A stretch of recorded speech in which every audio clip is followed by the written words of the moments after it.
조금 전인 오후 2시부터 헌법재판소에서 윤석열 대통령 탄핵 심판 첫 변론기일이 열렸습니다. 하지만 윤 대통령은 나오지 않았습니다.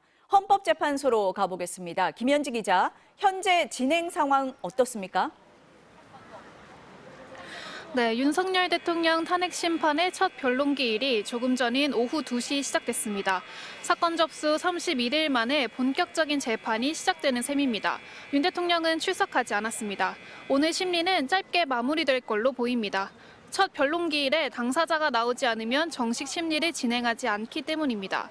오늘 재판에 출석한 윤 대통령 측 대리인단은 별다른 입장 발표 없이 재판이 끝나면 말하겠다고만 했습니다.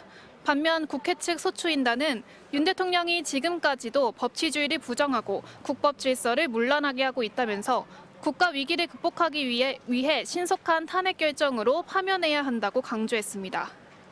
윤 대통령 불출석으로 본격적인 심리는 모레로 예정된 두 번째 변론 기일부터 이뤄질 전망입니다. 윤 대통령 측에서 정계선 헌법재판관에 대해 기피 신청을 했죠. 헌재의 입장이 나왔습니까? 네, 윤 대통령 측은 어제 정계선 재판관이 재판에서 배제돼야 한다며 기피 신청을 했는데요. 정 재판관이 진보 성향 판사 모임인 우리법 연구회 회장을 지냈다는 이유를 댔고요. 국회 인사청문회 과정에서 이미 탄핵 심판의 법률적 판단에 예단을 드러낸 점 등을 들며 공정한 재판을 기대하기 어렵다고 했습니다. 헌법재판소는 오늘 오전 10시부터 1시간 넘게 진행된 헌법재판관 회의에서 기피 신청과 관련한 논의를 진행했다고 밝혔습니다. 천재현 헌재 공보관은 재판관 기피 신청은 다양하게 들어오지만 지금까지 인용된 경우는 한 번도 없었다고 말했는데요. 소송 지연의 목적으로 기피 신청을 한다고 판단하면 헌재는 각하할 수 있습니다.